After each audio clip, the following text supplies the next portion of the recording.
ఈ జనరేషన్‌లో యూత్ తినే ఫుడ్ గురించి ఎంత తక్కువ మాట్లాడుకుంటే అంత మంచిదేమో.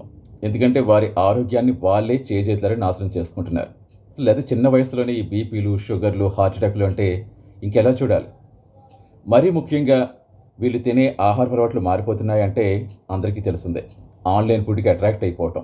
దీంతోటే హెల్త్ ఇష్యూస్ వస్తున్నాయని తెలిసినా ఆ అలవాటు మార్చుకోలేకపోతున్నారు. ముఖ్యంగా ఈ అధిక కొవ్వు, సాల్ట్, షుగర్ ఇలాంటివి ఎక్కువగా తినడంతోటి ఇంటి భోజనానికి దూరమైపోయి ఆటోమేటిక్‌గా టేస్ట్‌కి అట్రాక్ట్ అవుతారు. ఇప్పుడు అంతే కాకుండా ఇంట్లో మనం ఎంత తిడుతున్నా పిల్లలు ఆన్‌లైన్ ఫుడ్ ఆర్డర్ చేసుకోవటం, అది పేరెంట్స్‌కి కూడా అలవాటు చేయటం. అందరం కూడా ఈ ఫుడ్‌కి అలవాటు పడిపోవటం. ముఖ్యంగా ఈ ఆన్‌లైన్‌లో లభించే ఈ ప్యాకేజ్డ్ కానీ, అల్ట్రా ప్రాసెస్డ్ ఫుడ్ కానీ దీనికి అలవాటు పడిపోతున్నారని తాజాగా లోకల్ సర్కిల్స్ అనే సంస్థ సర్వే చేపట్టింది.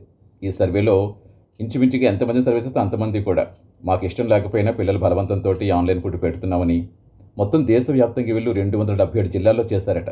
24,000 మందిని సర్వే చేస్తే అందరూ కూడా ఒకటే మాట. అందులోనూ ఈ అమెజాన్ ఫ్రెష్ కావచ్చు, బ్లింకిట్, జెప్టో, స్విగ్గీ, ఇన్‌స్టామార్ట్ ఇలాంటివి చాలా ఉన్నాయి. Commerce, quick commerce platforms. ఇందులో చాలా భారీ ఎత్తున ఆఫర్స్ పెడుతూ ఉంటారు. అలాగే దానికి అట్రాక్ట్ అయిపోతూ ఉంటాం. ఇక 1+1 అంటారు, బై 1 గెట్ 1 అంటారు, 50% ఆఫ్ అంటారు. సో, మొత్తానికి ఇలా చేసే వాటిలో ఏమవుతుందంటే సరే పెట్టొచ్చు. వాళ్ళ కమర్షియల్, వాళ్ళ బిజినెస్ వాళ్ళది. బట్ ఇందులో 50% పైగా ఏమవుతుందంటే ఈ అల్ట్రా ప్రాసెస్డ్ జంక్ ఫుడ్‌కి చెందినవే ఉంటున్నాయని ఆ సర్వే ముఖ్యంగా గుర్తించింది. మరీ ముఖ్యంగా ఇలా ఎక్కువ తినటం వల్ల ఏమవుతుందంటే ఈ మధ్య ఎక్కువ చూస్తున్న ఊబకాయం. చిన్నపిల్లలు అసలు ఎంత పాపం వాళ్ళు చాలా ఇబ్బంది పడిపోతూ ఉంటారు.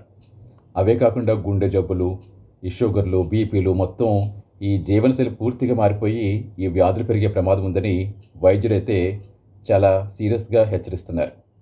మరోవైపు ప్రభుత్వాలు కూడా దీని మీద యాక్షన్ తీసుకోవాలని చాలామంది సామాజిక నిపుణులు కూడా కోరుతున్నారు. ఎందుకంటే ఇది హెల్త్‌కి సంబంధించిన ఇష్యూ కాబట్టి కొన్ని నియంత్రిస్తే బావుంటుంది. ముఖ్యంగా ఈ ప్లాట్‌ఫామ్స్ ఏవైతే ఉన్నాయో వాటికి కొన్ని నిబంధనలు పెడితే బావుంటుందని నిపుణులు కూడా హెచ్చరిస్తున్నారు.